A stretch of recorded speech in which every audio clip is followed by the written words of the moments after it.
Hey everyone, Lars here, back with another video regarding the meta of Pokemon trading card game. Today we're going to be talking about pretty much how the meta is kind of going. We're week 2 into the new format.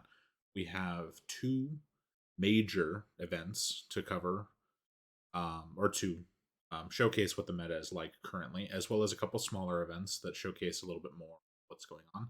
Right now, Charizard is a big player in the meta, and we need to look at what the Charizard lists are doing, kind of what we can do around them, and what kind of decks are going to be able to deal with them. Let's go ahead and jump on over into the uh, top 32 deck lists from the Orlando, Florida regionals, and let's talk about what we can do, what Charizard's doing, and what we can do against it. Okay, we're here with the deck list. So let's take a quick look at Liam Halliburton's first place Charizard deck list first. And then we will go ahead and look at what other decks are doing and how they can really measure up in this meta to the Charizard lists.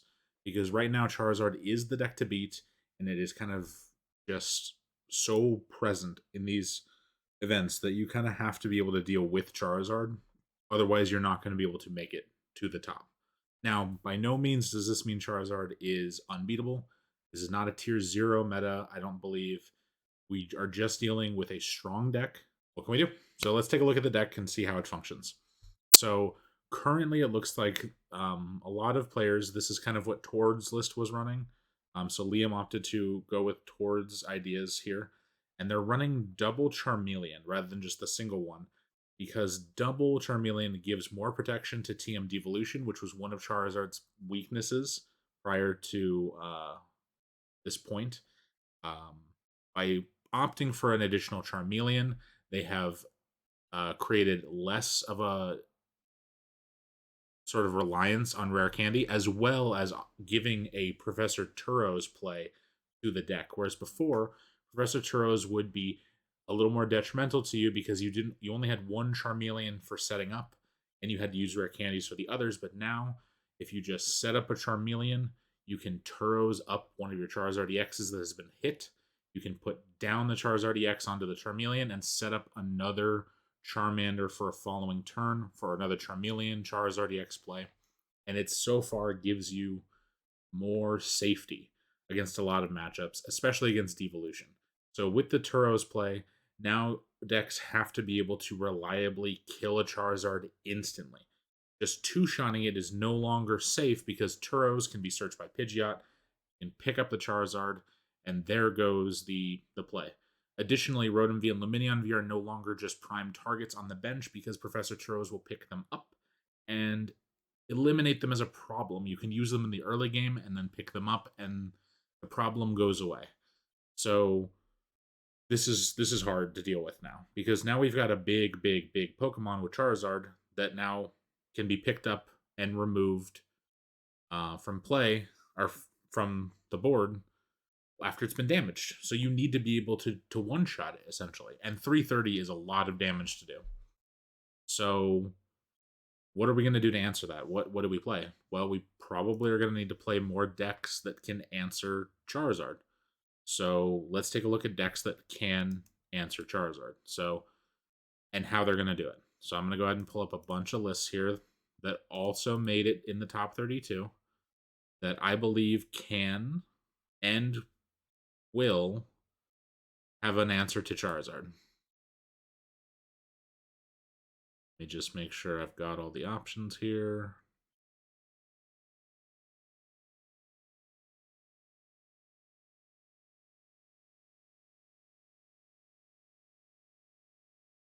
And we'll go over a Lugia as one as well. Okay. So Gardevoir. So Gardevoir does have the ability to answer Charizard. Gardevoir is weak to darkness, but that's okay. We do, when playing Gardevoir, have the ability to take down Charizard with Drifloon. Drifloon has the ability to hit for 330 or 480 max with Luxury Escape, Hero Escape to kill a Charizard. Also, Screamtail has the ability with a Hero Escape or Luxury Escape to bring themselves up to 340 damage and kill a Charizard. 340 or 360? 180, 360. Sorry, 360 for the Screamtail. So Screamtail and Drifloon can be set up to kill Charizards, one shot them out of the game. They can also kill Pidgeot EX. So that can be sort of your game plan is just go 2-2-2 against them, Drifloon, Screamtail, Super Rod back in one of the two, set it up again, and go for it. Bravery Charm with Drifloon can get you to 300. That gives you the knockout on the Pidgeot EX you need, so you can just go Drifloon Charizard with a Hero's Cape, Drifloon Bravery Charm on a Pidgeot, and Screamtail Luxurious Cape on a um, Charizard. So there are many ways and combinations to do this. The deck can beat Charizard. It's also very good into other matchups. It's not. It is the darkness weakness is detrimental, but it's not an end all be all. And the other decks that you fight against with this that are problematic are Ancient Box because it's a single prize deck, so you have to go 1-for-1 with them, and they can 1-for-2 your Gardevoir EX very easily. And also the Roaring Moon deck because they also play the Baby Moon, and the Baby Moon can just one-shot the Gardevoir EX. That's more of a problem for this deck than I think Charizard is. Charizard is still strong against this deck, but I think this deck can fight against it. You just have to play it smart.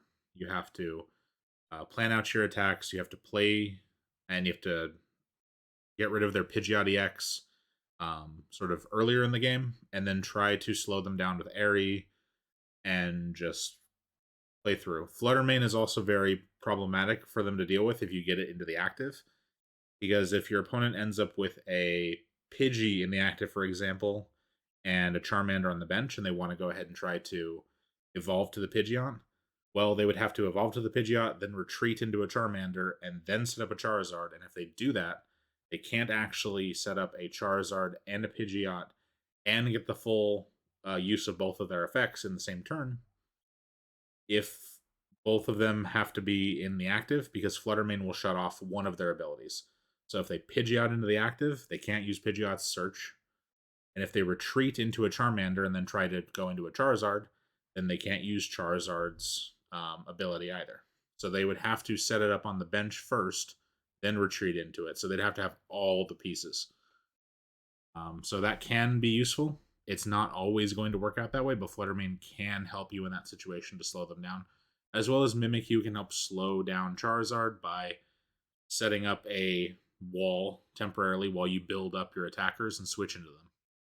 So this deck can fight Charizard. It may not do it as efficiently as it used to, or other decks, but it can definitely fight, and definitely a good one to take a look at for the meta. Let's look at Ancient Box. Ancient Box made second place in the event, losing to Charizard in the end.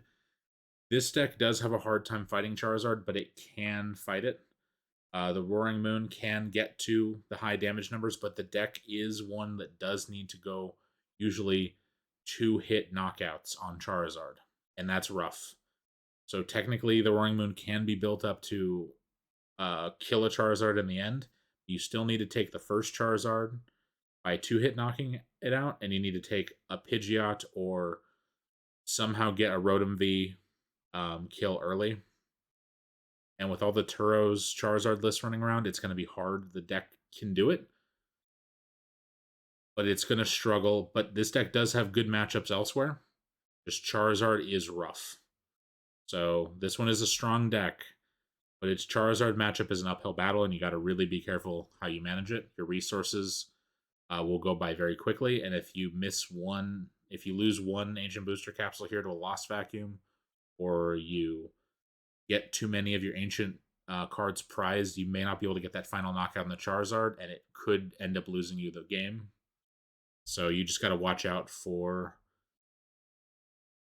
those instances and deal with them as they come. Strong deck, better against other decks in the meta, can beat Charizard, but is going to have a little bit of a rough time. Chien-Pao Baxcalibur. Very strong deck against Charizard. Chien-Pao can instantly kill a Charizard with 6 energy. Just boom, knockout. Great stuff.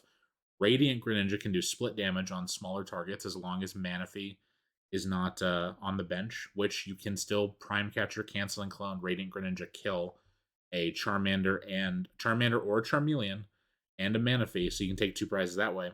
Additionally, Iron Hands EX can be utilized to take out a Charmeleon, Charmander, Pidgey, Luminion for multiple prizes and get yourself in a better position. Iron Bundle can be used to move things out of the way so you can just get to a better attack that you need to go for. And the deck is solid. The one problem is that Pidgeot gets you to whatever supporters you need whenever you need them. Baxcaliburs become targets, but that gives you time. If you can set up two Frigibaxes early to protect the Baxcalibur play, you can get one Baxcalibur setup, go for a knockout. Then, when they go for the Baxcalibur, you only lose 1 prize as opposed to 2. As long as you set up your barrels and you can get to another Baxcalibur and you can Super Rod back in to go for a Baxcalibur repeat, you can chain your plays and get yourself to your necessary knockouts when needed. Shenpaos can go ahead and build up big and kill Charizards, Pidgeots, whatever they run into very easily. And Iron Hands can come in and take a last sweeping hit if need be on a lone Charmander or something small that they left on the board. And the deck can function. You just have to be very careful about your plays. You have to play very carefully with your Baxcaliburs because they will hunt them down. They will kill them. And you need them to keep going in the game. But strong deck can beat Charizard, does well in the meta. You just have to be very careful about your plays. Roaring Moon to Dunsparce. Okay, this is a newish variant of the Roaring Moon. For this post rotation, and it's pretty strong. I've been playing it a lot. I think it's a very good deck, and it does have a good shot at beating Charizard. I've fought many Charizards with it, and it's done fairly well. The main thing is that you have to try to utilize your Baby Moon as your early game plan to try to take down a Charizard, and then use the Roaring Moon EX in the late game to take your follow-up knockouts. So you need to set up like 2 Baby Moons early to kill 1 Zard. You can lose approximately 3 prizes in this exchange, and then you have to take a Roaring Moon knockout on a Zard, and then you'll lose 2 more prizes, bringing you to 5 lost, and then you just bring out 1 more Roaring Moon EX to win the game. So you would need to be able to get to your counter catcher or your boss's orders or your prime catcher for both the Roaring Moon EX knockouts, so you can take exactly what you need. Very doable. This deck does have some bad matchups in the meta. I have struggled with taking down Turbo Hands with this deck because of the fact that they can just eat the Baby Moons and the Dunsparces, or the Dunsparces, either one, very aggressively. So that is a struggle. But against Charizard, this deck does have a fighting chance.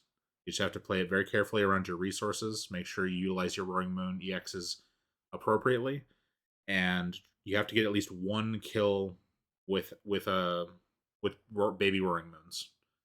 Whether it's or you have to take 2 single prizes, 1 at the beginning and 1 near the end, or 1 near the middle. All in all, deck is strong. You just have to watch out about how you use your resources, not lose the Roaring Moon EX early, and not lose it for no reason. If you just lose 1 in the middle and lose the 2 prizes against the Charizard matchup, you will just lose. But it's also a good deck.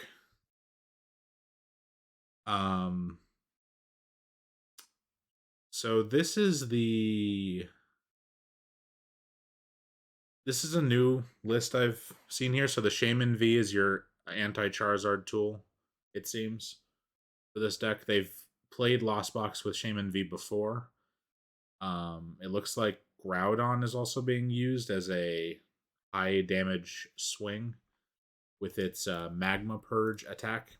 You can discard up to 4 energies from your Pokemon. This attack deals 60 damage for each card you discarded this way.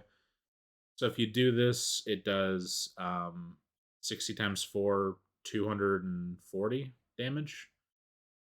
But it is a ground type, so you can do for 3 and 1 shot a Iron Hands. This is how you beat the Iron Hands matchup. All in all, this deck, I think, can beat Charizard, but is going to have a rough time without being in the Roaring Moon EX sort of lane of attackers. You have to rely more on Sableye, Cramorant, and your other attackers to kind of get things going. And I think that with the Turos, that becomes harder with this variant. So I don't know if this variant will do it, but maybe the other one with Roaring Moon can. But I don't know. Maybe Lost Box Turbo just might not be able to handle, and Lost Box Giratina probably the better play. Okay, here we go. This is the Future Box Turbo Hands deck, and I think this deck struggles with Charizard. This deck cannot take a singular knockout on a Charizard. It has to do 2-turn knockouts, and Turo's picking things up and just alternating things, losing one Charizard to an Iron Hands is fine, but then if they just cycle the other one, it's really hard. They have to take the Arm Press kill on the Pidgeot. They have to try to Mew EX late game on a Charizard, but Mew EX dies very easily.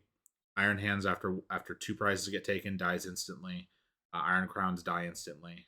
So it's very problematic for this deck. I think that this one does very well until a lot of other decks in the meta, but loses to Charizard pretty badly at times.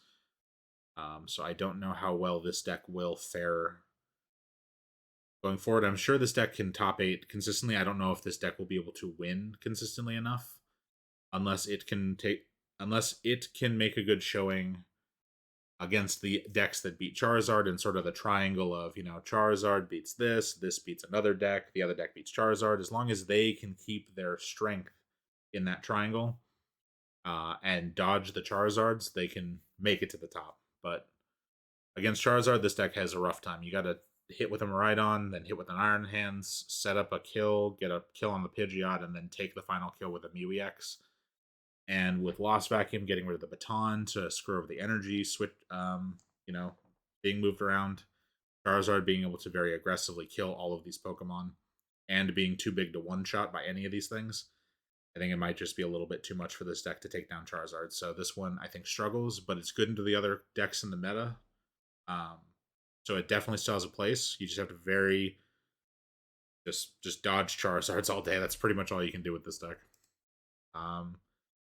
Giratina Lost Box. So this is not the Isaiah Bradner version, but this one is still good. Giratina V-Star Star Requiem is good to kill a Charizard. Iron Leaves good to kill another. And Lost Impact is good to kill a Pidgeot. So you do have your 2/2/2 line in this deck. Very, very simple. The deck just has one big problem with it, and that it loses to itself a lot. Sometimes you just don't get to your Colreses. Sometimes you don't get to your Comfies, and you can't get your Lost Zone rotating quickly enough. Sometimes you just don't get to the boss's orders or the counter catcher when needed, or the prime catcher. Maybe they're prized. Maybe they're at the bottom of the deck. Maybe you do get Iono'd out of your play. Maybe you get Airied out of your Mirage Gates. There are things that happen that slow this deck down, and sometimes it itself just bricks really hard. So the problem this deck has is that it loses to itself more often than it loses the matchup, I think.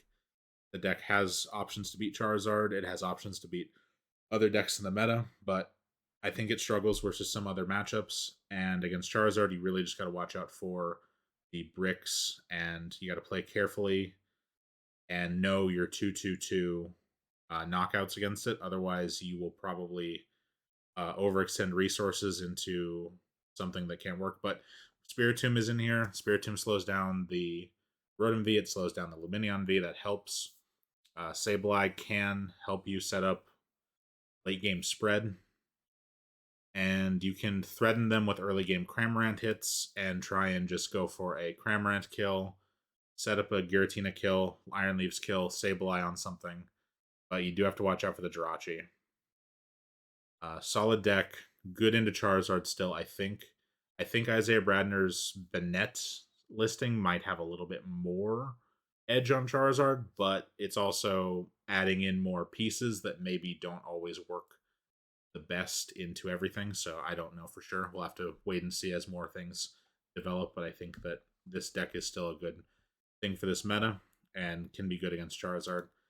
And finally, let's talk about Lugia. Lugia has the ability with Chichino to take down Charizards very aggressively. The deck struggles in other matchups, though, being more single prize oriented and suffering against turbo hands. And I think that's the big thing of the meta right now. You need to be able to beat Charizard but not lose to turbo hands. And that's kind of where the triangle, I think, is Charizard beats turbo hands beats other deck beats Charizard. So you kind of have to manage that triangle in a way where if you're not going to be playing Charizard, you have to be playing a deck that beats Charizard and that doesn't auto lose to turbo hands, or you just have to pray you don't run into turbo hands and manage your Charizard matchups efficiently. And I think it's doable. There's plenty of decks that make it to the top 8. For instance, we've got Charizard, Ancient Box, Gardevoir, Chen-Pao, Charizard, Moonsparce, Lost Box, Giratina Lost Box, Chen-Pao, Gardevoir. We have all these decks that made it to the top. Let me make sure that this is not a different version. Yeah, this is the same version pretty much. But we have so many decks that make it to the top here. So Charizard is not the only deck in the meta. It's just going to be the most brought It's going to be the most brought deck to an event. In Florida, it was 500 players, right? It was 20. It was 20%. In EUIC, it was also like 500 players. It was also around 20%. Just expect to see lots of Charizards. You're going to see lots of Charizards at every event. Plan around that. If your deck can't beat Charizard, you're probably going to have a rough time. If your deck can't beat Charizard, though, make sure your deck is strong enough to beat other decks in the meta. That way you can have a better shot of getting to the top 8 and maybe just working your way around the Zards. Because there are decks that beat Charizard, and so not every single one of them is going to make it. And so as long as you can do well into your other matchups that you hit, you can make it to the top 8 potentially. You can maybe dodge one Zard or beat one Zard to win it all, I think that's the best way to go about it. If you don't want to play the Zard deck, just either play a deck that beats it or play a deck that beats other things pretty well. I'd say the decks that do well against Zard are your Chen-Paos, your Giratina Lost Boxes, your Roaring Moon and Dunsparces, and your Gardevoirs.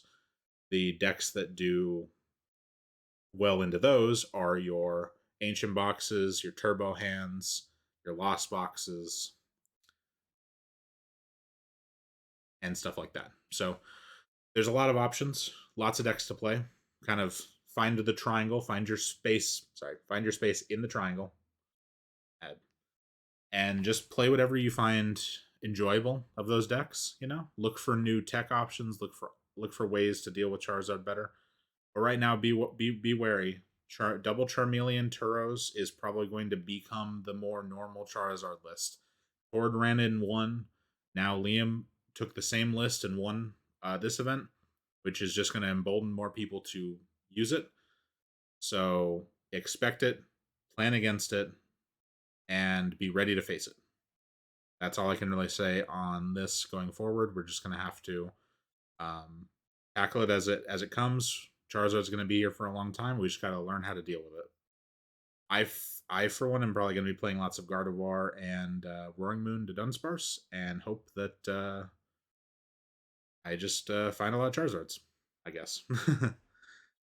But yeah, the meta's still lively and still changing, so be on the lookout for new tech options, new plays. Orlando, Florida didn't have as many control lists running around that I could see. There were far more that we saw at the top of the EUIC, and the control lists were actually doing well. They maybe don't do as well into this Charizard list, all the Turos, but they do well into other matchups. So if you like control, maybe keep looking at playing that. And if you like any of these other decks we covered today, give those a shot. And of course, if you like Charizard, play Charizard. Don't let anyone bully you or say don't play Charizard or anything. Charizard's a great deck. It's a fun deck. If you like it, play it. But for everyone else, let's try and beat it, So that's going to be all for the video. Thank you all for watching. Hopefully my ramblings maybe helped you identify some things that maybe you want to think about the meta going forward. And yeah, if you want to talk to me about any of this stuff, leave a comment. chat. I'm always down to chat about stuff. And hey, if you disagree, yeah, let me know. Like this is an open discussion topic idea. I'm not just stating things and saying, "Oh, I'm right." This is open discussion. These are my thoughts and ideas. Let's hear yours. So get in the comments and tell me what you think of the meta, what you think of the decks, and we can talk about them. So thanks, sorry for watching. Hope you have a good one, and I'll see you next time. Later.